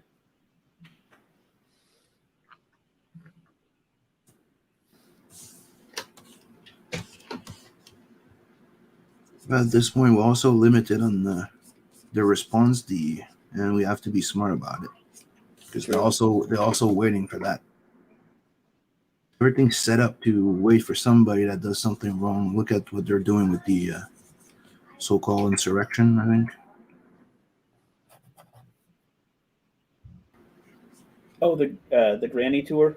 Mm-hmm. Yeah, I like that one. Let's call it that now. The Granny Tour.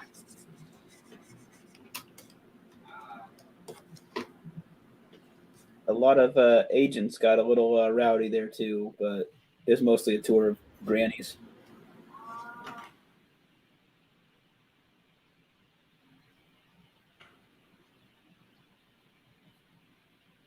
They did a little manifestation here not too long ago in Montreal, and they had dude, more than 100 cops there arresting old ladies and everybody that was just protesting because they don't like the lockdowns and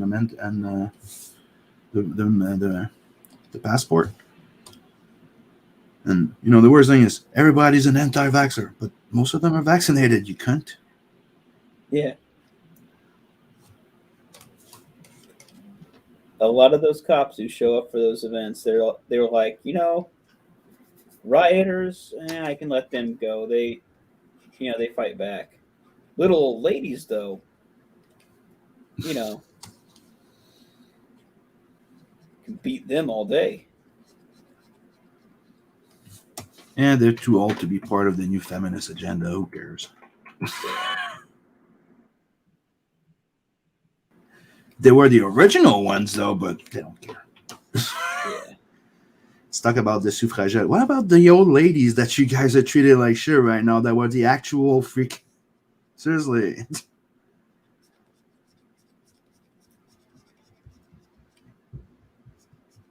It's like they succeeded in kicking the woman the woman that created those freaking battered woman centers.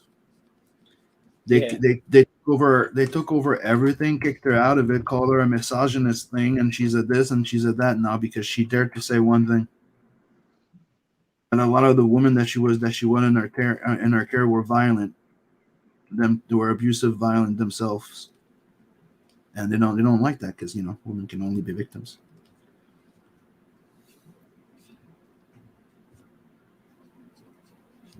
I think that entire victim thing should be done a long time ago. Mm-hmm.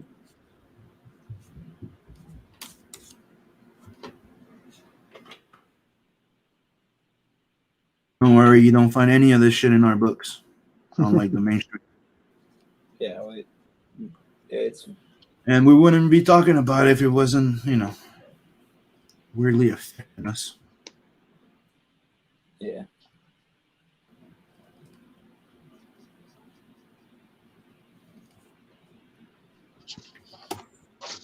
And yeah, my commissions are open. Go. Get him across the border.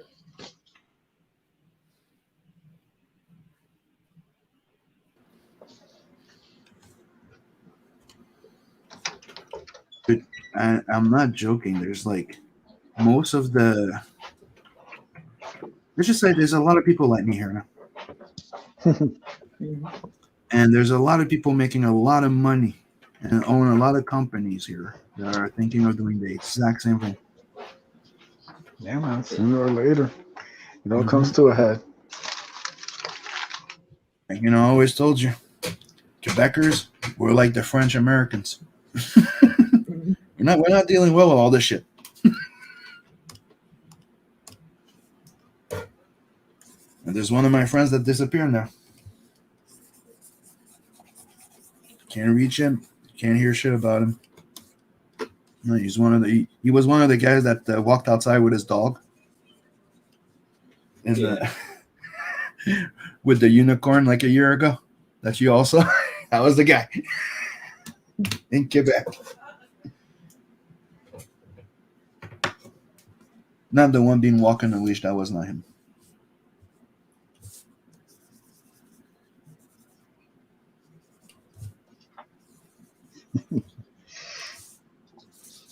But that was funny too. Yeah. I'm mocking my man.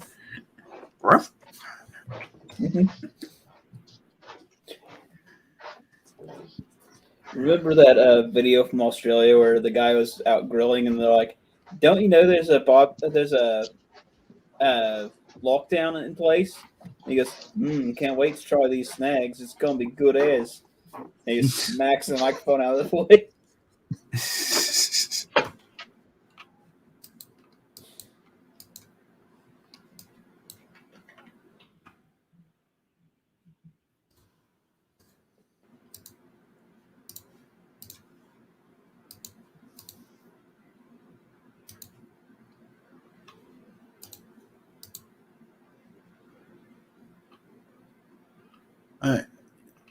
Did you see anything about it? Because they were saying that the Snyderverse was over, and I saw not too long ago that supposedly they announced that they're gonna be keeping it on a different on the side, and we're gonna get the sequel.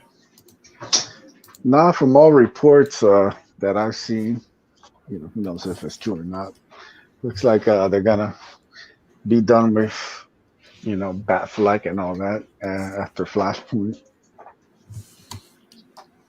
But that's what I was hearing. But I just Logan yesterday was showing me that supposedly that I think it's AT&T or the other company that's in there that wants to keep them going. I don't know. I'm gonna check into it because I don't know. I want that shit. I'm sorry, but Ben Affleck nailed it as fucking Batman. I don't like the guy, but fuck. And the guy, Deathstroke was sick. Why did I see it? I want to see Darkseid come here.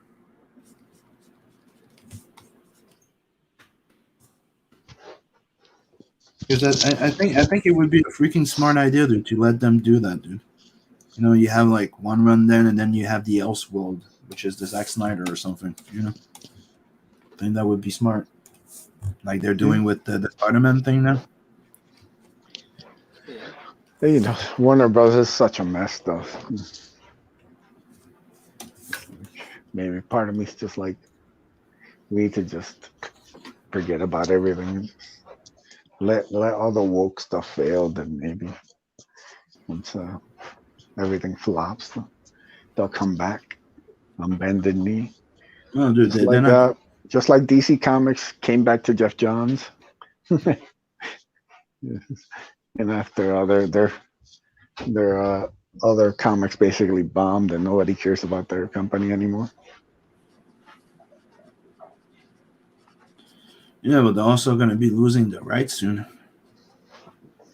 They stretched it out to 95 years. They're trying to stretch it out again. That's why they're changing a lot of characters, because they're about to go in public domain.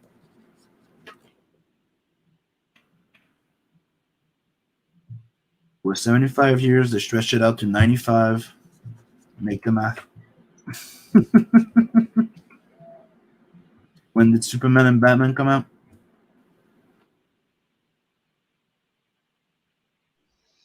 I think it's the 40s.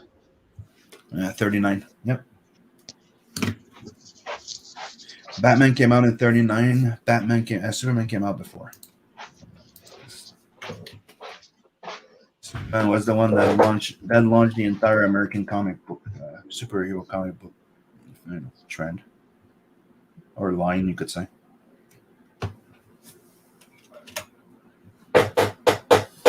Oops, sorry. Oh, that's my chair.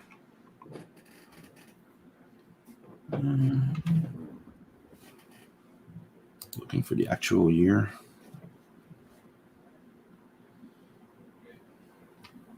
Internet's been slow lately.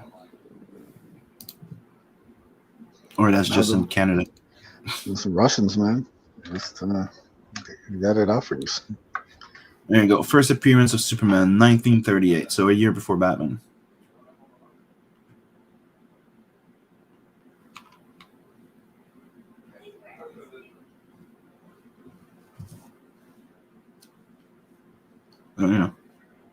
Make the math. It's coming close. 95. They celebrated 75 years not too long, a few years back.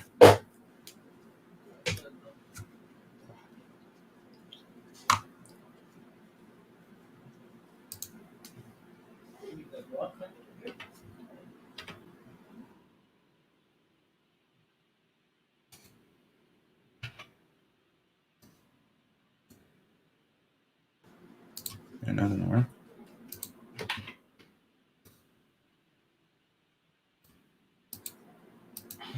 And that would make that Superman would be public domain in 2033.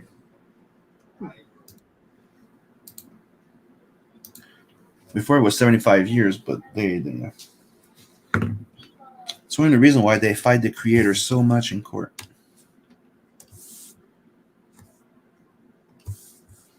And you know, everybody knows how I feel about that.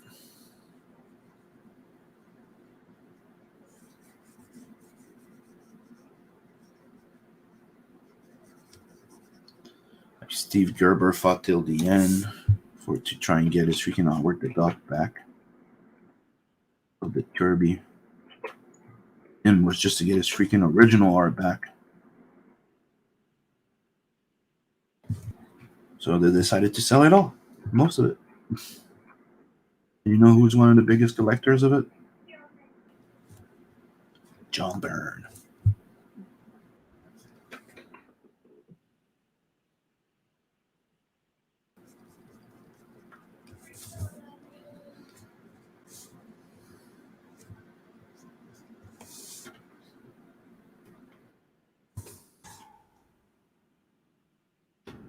I'm about ready to start inking this. Sweet. Yeah, I got my piece completely flatted. Let's check that out. Boom.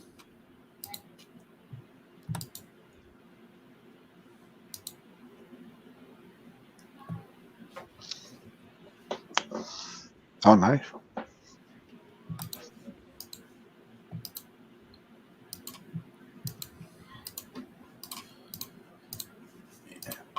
As soon as I got a bit more work behind the belt, I'm gonna start doing those fan art again on the stream.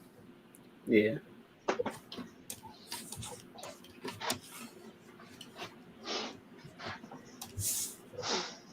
Kind of miss it, but there's also the point where, which one do I do? I don't know. Probably gonna do a poll soon.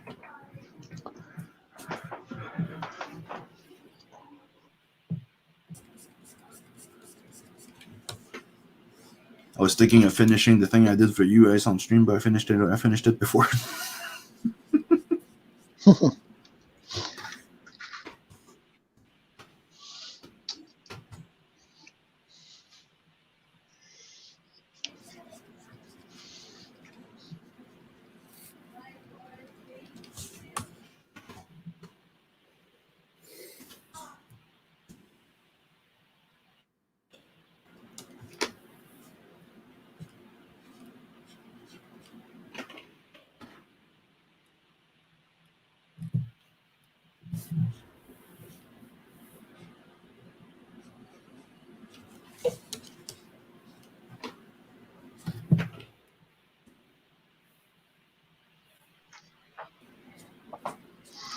But if I want it, and if I would listen to me, like the Tales from Night 2 would be like almost 200 page.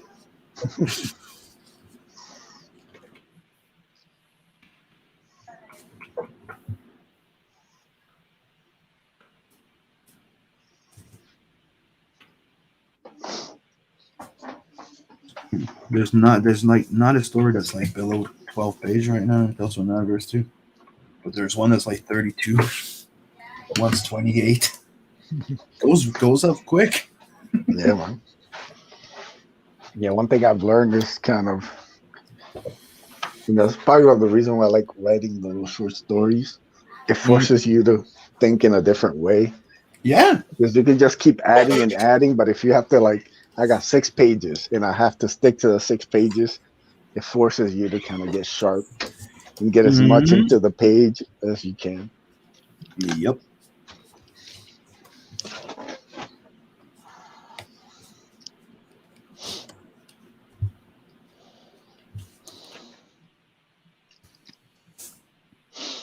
It's one of the best freaking exercises. It's one of the best advice I ever fucking got.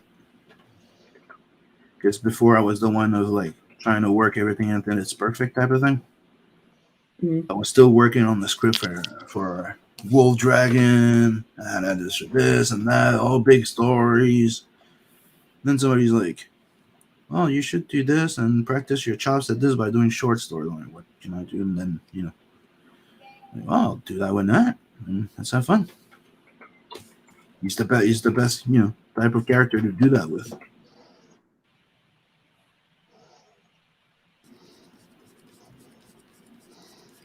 He was technically first created to be like a animated series when I was in college. We pitched it. We had a producer and everything working on it. Got pitched to James Gunn before the Marvel years.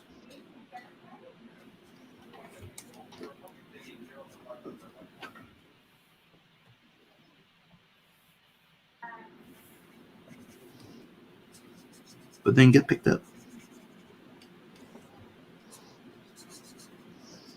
Since it's a good thing, because I own it. I would not own it, and it'd be gone. You know what I mean? Yeah. Especially back then, I wouldn't.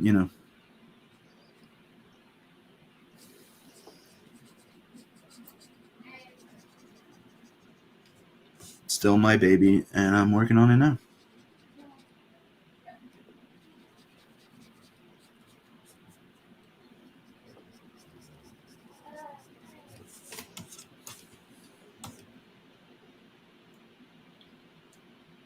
It's like my Kamandi. I don't know if you know how that project started, but it was like the improv comic of Kirby.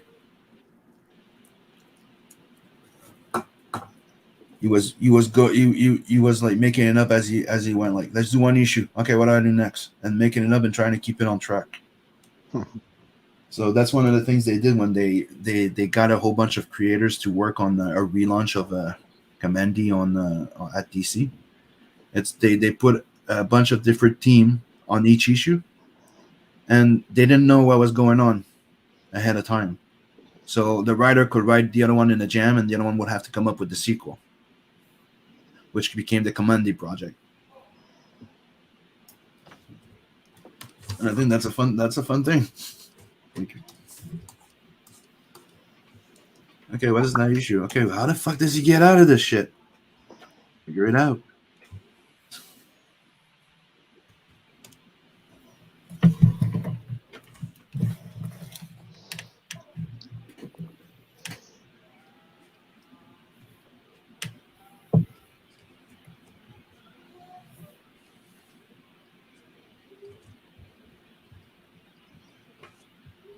Ooh, we're heading on the 2 hour. Dude, that time goes by fast. Mm-hmm.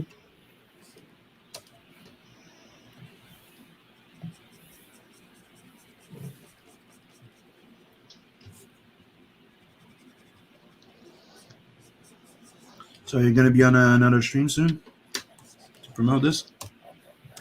Yeah, I'm gonna be on Dojo Kun's channel on Wednesday. Yeah. Their show is cool. Yep. Then I'm gonna be doing the 656 guys channel on next Sunday.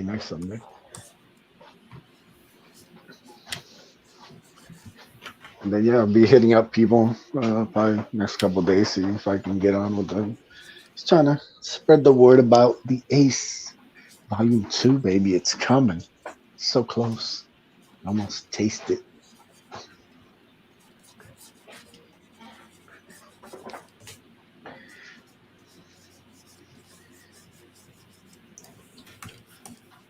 Thank you.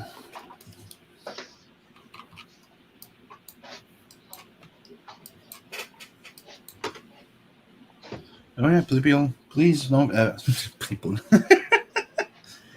people don't forget to sub, like, and share. Let's get this more people to sub to the channel.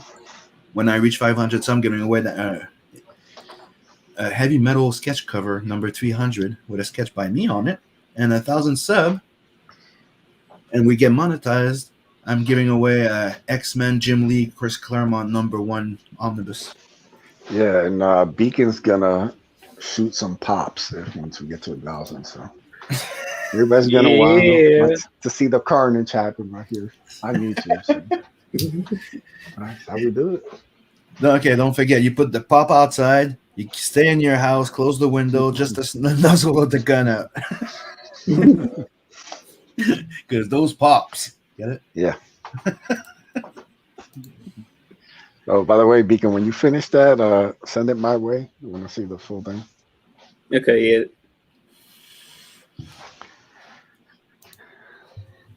Yeah.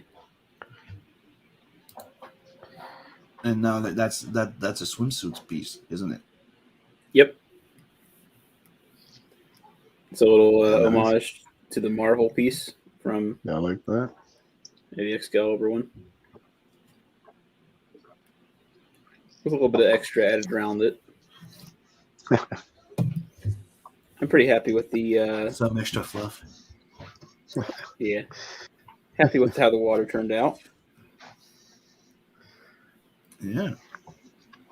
I like how the dragon came out. Yeah. Yeah, that's nice.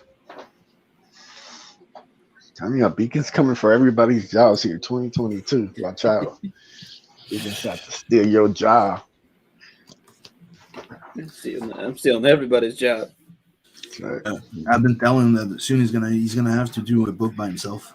Yeah. So it's gonna be 7 Legions. I don't think so. I think it's gonna be something else. I don't think I don't think he would switch his artist on this. Nah, book. Henry is awesome. Yeah, Henry and Pablo are awesome. So But I keep telling him that he should. yeah, dude. Maybe one of my other stories. Yeah. That story you were pitching us last time, that could be a good one. Yeah. Because you did on stream.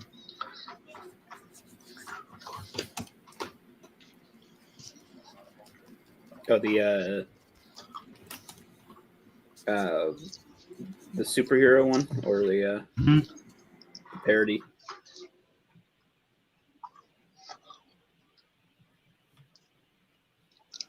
Yeah, I was checking into bringing back an old classic pulp superhero. Yeah. And I was really into it. I'm still am, but I'm checking like the rules of the public domain thing that you have to watch out for. Mm-hmm. And it makes it a bit complicated. Because the thing is, you can add stuff, but you have to be careful that what you add has never been done by another person that's done a public domain book of it. So let's just say that, for example, right? Superman's public domain. You take Superman, you do Superman, but you decide that you do like a new power, but somebody else that used it before you used the same idea, then you're playing with their copyright on it.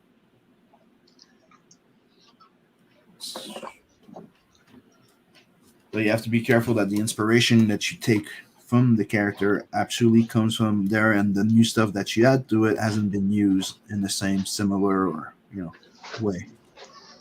Yeah, that's why that stuff is too much work, and you just create your own hero based on, inspired by, but not actually being that way. That way you can do whatever the hell you want. Yep. But that's what I'm thinking of doing. But I did like the idea of bringing back a classic character, you know what I mean? Especially one that's known, like the one I was checking. There's so many characters that got ripped off of him. It's not funny. Not funny at all.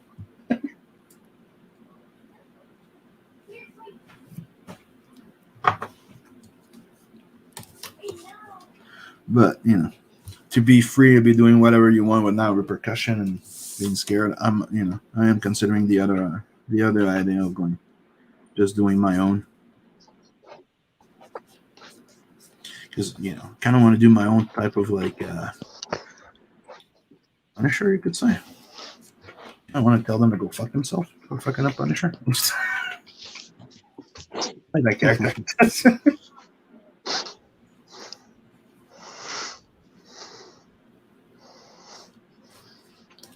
He's always been one of my top Marvel characters.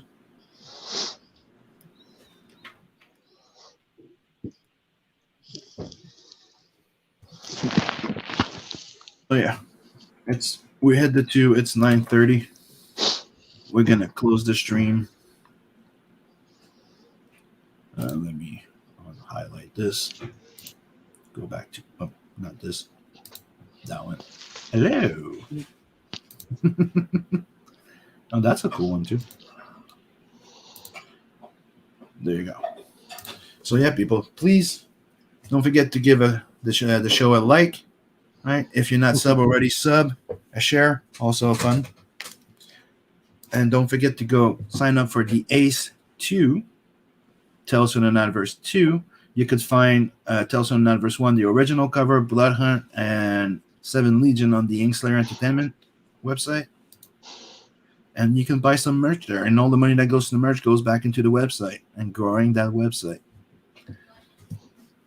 Yep. Let's close with that little video here, followed by my classic Kirby close. So, good night, everybody. See you all next Sunday. Peace. Good. Later.